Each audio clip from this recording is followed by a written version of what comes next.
नमस्ते। आज की इस एक्सप्लेनर में हम एक बहुत ही इंटरेस्टिंग और अमेजिंग सफर पर निकलने वाले हैं। हमारा अपना शरीर एक बेहद कॉम्प्लेक्स मशीन है, राइट?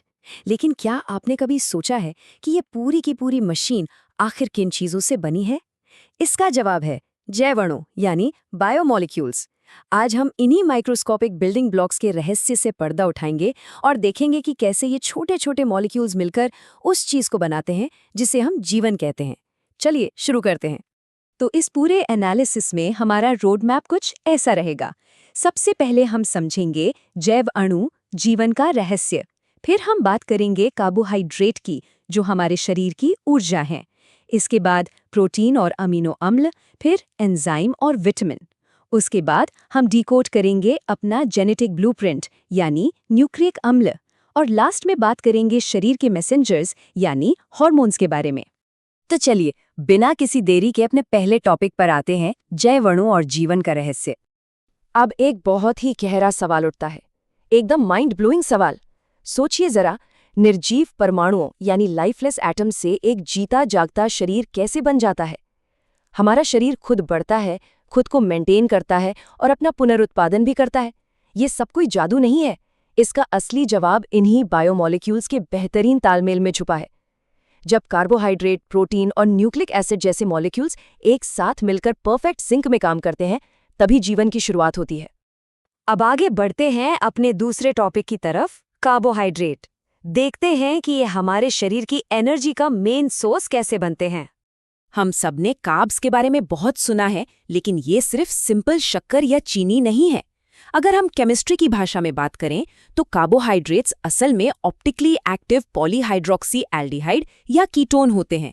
सुनने में थोड़ा कॉम्प्लेक्स लग सकता है, लेकिन बेसिकली ये वो जटिल कार्बनिक यौगिक हैं जिन्हें मुख्य रूप से पौधे बनाते हैं, और यही हमारे शरीर को चलाने के लिए सबसे जरूरी फ्यूल यानी ऊर्जा का एक बहुत बड़ा प्राकृतिक स्रोत देते हैं।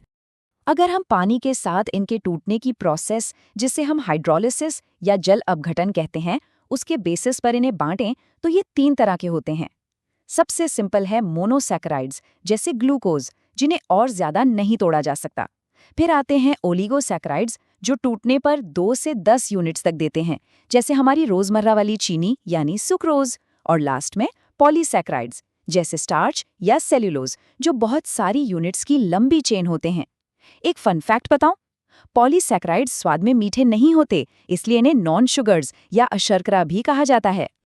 चलिए अब शिफ्ट करते हैं अपने तीसरे सेक्शन पर, प्रोटीन्स और अमीनो अम्ल, शरीर की असली ईंटें। अमीनो एसिड्स सच में बहुत ही यूनिक मॉलिक्यूल्स होते हैं। जब ये किसी जलीय विलयन यानी एक्वस सॉल्यूशन में होते हैं तो इनका कार्बोक्सिल ग्रुप अपना एक प्रोटॉन छोड़ देता है और इनका अमीनो ग्रुप तुरंत उस प्रोटॉन को कैच कर लेता है। इससे होता यह है कि एक ही मॉलिक्यूल के अंदर पॉजिटिव और नेगेटिव दोनों चार्ज आ जाते हैं। इसे कहते हैं ज्विटर आयन। है ना कमाल की बात? एक ही मॉलिक्यूल के अंदर एसिडिक और बेसिक दोनों नेचर एक साथ कोएग्जिस्ट कर रहे हैं। अब आप सोचेंगे कि ये अमीनो एसिड्स की ईकें आपस में जुड़ती कैसे हैं? सिंपल है, ये आपस में जुड़ते वक्त पानी का एक मॉलिक्यूल बाहर निकाल देते हैं और एक मजबूत पेप्टाइड आबंध या पेप्टाइड बॉन्ड बनाते हैं। जब ढेरों अमीनो एसिड्स इस तरह जुड़ जाते हैं तो वो मजबूत पॉलीपेप्टाइड की लंबी चेन्स बनाते हैं। फिर ये चेन्स खुद को मोड़कर अल्फा हेलिक्स जैसी घुमावदार और बीटा प्लेटेड शीट जैसी कम्प्लेक्स शेप्स ले लेती है, और इन्हीं से बनते हैं हमारे बाल, स्किन और मसल्स।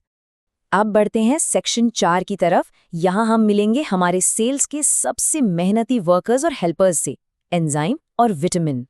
एंजाइम्स बेसिकली हमारे शरीर के बायोकैटलिस्ट्स हैं और इनमें से लगभग सभी प्रोटीन्स ही होते हैं। इनका काम है शरीर की केमिकल रिएक्शंस की स्पीड बढ़ाना। और ये ऐसा कैसे करते हैं? ये उस रिएक्शन को शुरू करने के लिए ज़रूरी एक्टिवेशन एनर्जी को कम कर देते हैं। मतलब कम मेहनत में ज़्यादा काम। जैसे चीनी को पचाने में बहुत एनर्जी लगती है, लेकिन सुक्रेज नाम के एंजाइम की बस एक छोटी सी मात्रा इस प्रोसेस को सुपर फास्ट कर देती है। इन्हें पहचानने का एक आसान तरीका बताऊं, इनके नाम के आखिर में आमतौर पर एज लगा होता है। वहीं अगर विटामिन्स की बात करें तो इनमें एक बहुत ही बड़ा डिफरेंस होता है जो हमें पता होना चाहिए। विटामिन्स 2 तरह के होते हैं, फैट सॉल्युबल और वाटर सॉल्युबल। जो फैट में घुलते हैं, जैसे विटामिन ए, डी, ई और के, वो हमारे लिवर में स्टोर हो जाते हैं।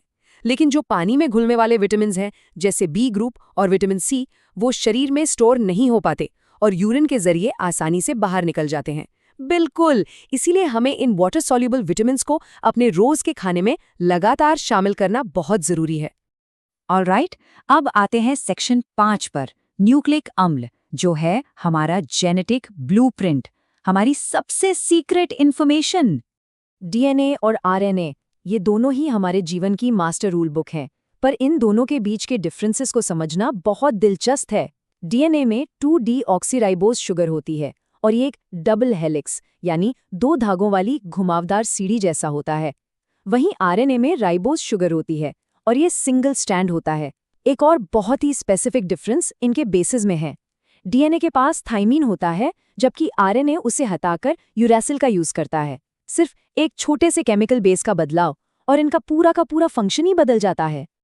फाइनली हम पहुंच गए हैं अपने आखिरी सेक्शन पर, हार्मोन, हमारे शरीर के अपने पोस्टल वर्कर्स या मैसेंजर्स। ये हार्मोन्स हमारे ब्लड स्ट्रीम के जरिए पूरे शरीर में मैसेजेस पहुंचाते हैं ताकि बायोलॉजिकल बैलेंस बना रहे। इंसुलिन और ग्लूकागॉन को ही ले लीजिए, ये मिलकर हमारे ब्लड शुगर को कंट्रोल करते हैं। फिर आता है एपिनेफ्रिन, जो स्ट्रेस के वक्त हमें रिस्पॉन्ड करने के लिए तैयार करता है। थायरॉक्सिन हमारे मेटाबॉलिज्म को रेगुलेट करता है, और आपको पता है ये थायरॉक्सिन आयोडीन से बनता है। अगर डाइट में आयोडीन कम हो जाए तो थायरॉक्सिन ठीक से नहीं बनता और हाइपोथायरॉयडिज्म जैसी प्रॉब्लम हो जाती है। और हाँ, एस्ट्रोजन और टेस्टोस्टेरॉन जैसे हार्मोन्स हमारे रिप्रोडक्टिव फंक्शंस को संभालते हैं। तो ये छोटे से मैसेंजर्स सच में बहुत पावरफुल हैं। तो इन सब चीज़ों को समझने के बाद दिमाग में एक बहुत ही गहरा सवाल आता है, क्या ये जीवन, क्या हमारा वजूद बस एक परफेक्टली सिंक्रोनाइज्ड केमिकल रिएक्शंस की श्रृंखला है? सोचिए, कुछ बेजान एटम्स आपस में जुड़ते हैं, कार्बोहाइड्रेट, प्रोटीन, डीएनए बनाते हैं और अचानक एक धड़कता हुआ जीवन बन जाता है। ये सच में किसी चमत्कार से कम नहीं है। विज्ञान की ये खूबसूरती हमें हमारे ही शरीर को एक बिल्कुल नए नजरिए से देखने पर मजबूर कर देती है। इस एक्सप्लेनर में हमारे साथ जुड़ने के लिए बहुत बहुत धन्यवाद।